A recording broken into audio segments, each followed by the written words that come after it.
Nelson Mandela, I am prepared to die.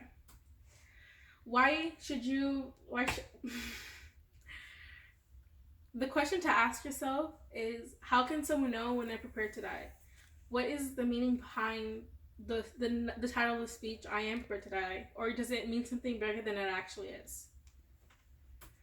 The reason why you should listen to it is to become more informed on white supremacy and to see the views through the eyes of a victim who was affected by the white dominance and was in a community where it was mainly poverty because of the white supremacy going on in South Africa. Why I chose it is because Nelson Mandela was very passionate about what he was saying, because it was something that he thought strongly on. It wasn't just something to benefit himself, but to benefit all of Africa so that they can become one community with equal harmony and equal rights. And the equal harmony that he wanted to bring together in South Africa with the blacks and the whites. And he also talked about white dominance, which was the main prominent thing that was happening in South Africa, that in a way segregated the blacks and the whites and made the blacks live in a poverty community while the whites lived in like the richest of the richest lifestyles. When and why? It happened in 1920, 1965, 1964, and it lasted for 3 hours. The reason why he was giving this speech was to inform everyone about what was going on in that, meaning to show the public his side of where he was coming from, because the reason why he was on trial, which is when he gave the speech after his trial it was called the Rivonian trial. He gave it after the trial to give his side on what was happening. He was accused for treason and terrorism against his country. And they think this was mainly because he was bashing on the type of government that they have in South Africa. It touched on current topics like democracy and white supremacy, and why democracy was feared. And why democracy was feared was because the whites were afraid of the power that the blacks were going to have. Meaning that once that they could vote and once they had all this power, that the whites would lose their power in society in South Africa, and that they wouldn't get their life that they've always wanted. Now I'm going to show a 60-second clip on the speech. Not yet. The language of the state prosecuting so-called hardships. South Africa is the richest country in Africa and could be one of the richest countries in the world. But it is a land of extreme and remarkable qualities. The whites enjoy what may well be the highest standard of living in the world. While Africans.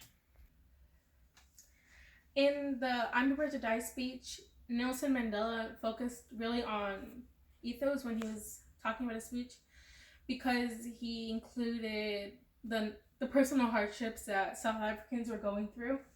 And through that, I feel like he kind of built a description of what was going on, because he talked about very descriptive things through the poverty communities that were present in South Africa. And talking about that specifically is what I think included many emotions. And it also and I feel like because of talking about all these things as just only a small part of his 3-hour speech, it really affected the emotions of the audience, which I think he was trying to convey so that they can understand on a personal level what he had gone through. Throughout his speech, I noticed a lot of great things about it, which vocally was how he paused a lot. I think it kind of built more power in what he was saying, and so that people, and by but it was also found consistently throughout his speech, which was a great thing that I had noticed. And it helps the audience take in the information more. The second thing I found was the rate of his speech. It was also kind of like the way he did with the pauses, which helped you observe it more, because he went at a very slow pace. And with the big crowd that he did have around him, through having his rate makes everyone kind of like slowly, it made it more impactful, especially when he was talking about the cruel times and the way he had felt and the way everyone else was living. Going at a slower rate just made people truly like understand and be able to hear what he was saying. Throughout it, he also concluded vocal variety through emphasis, big words, and when he did use his big words, he articulated it.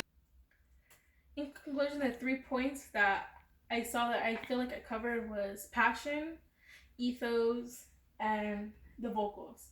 Passion wise that was like, I feel like it was the main part of the speech that made it great, because without passion you kind of don't connect on that personal level with your audience. And you can kind of see that with ethos when he includes emotions, his own emotions, through the way he sounds and his voice, and the descriptive areas of the poverty communities and the effects that everyone has had, and how he wants to bring together this unity and harmony within South Africa. Vocals wise, was, I feel like, is a big part, especially because of the chapter 13, how delivery can mean so much. Because if you deliver something wrong or you don't have certain something, then the whole speech kind of just isn't there. And I feel like with Nelson Mandela, he kind of brought everything together with every part of his speech, and a big part was in his vocals.